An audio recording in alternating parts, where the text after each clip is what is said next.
So how can countries prevent large multinational companies from just shifting their profits to places with lower taxes to avoid paying their fair share? It feels like a constant battle, doesn't it? Right. Well, Anissa Daya discusses this very issue. The OECD and 320 Inclusive Framework developed something called the two-pillar solution to address tax avoidance and create a more transparent international tax system. It's a really comprehensive approach. Okay, so a two-pillar solution. What's the difference between Pillar A and Pillar 2? Are they tackling different aspects of the problem? They are.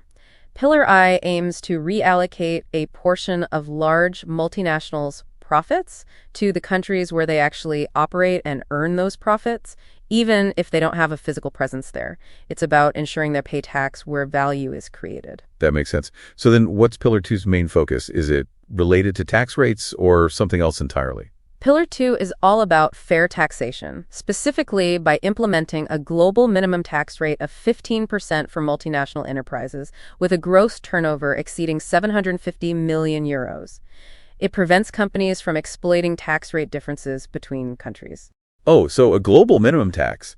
That's a pretty significant change. Is Indonesia on board with this, and how are they preparing for it? Yes, Indonesia is one of 137 countries that agreed to implement Pillar 2, targeting 2025. The government is already conducting in-depth studies and drafting derivative regulations to make the policy applicable and easy to understand for taxpayers. Interesting. And the article mentions a few mechanisms within Pillar 2, like IR and UTPR. Can you explain those briefly? Sure.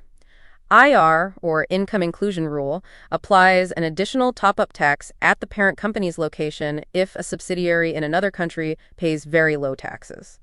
UTPR, the Undertax Profits Rule, collects taxes that aren't covered by IR. Okay, so those cover different scenarios.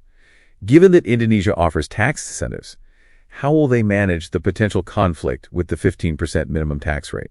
That's a key challenge. Indonesia needs to ensure the effective tax rate for subsidiaries operating there is not below 15%.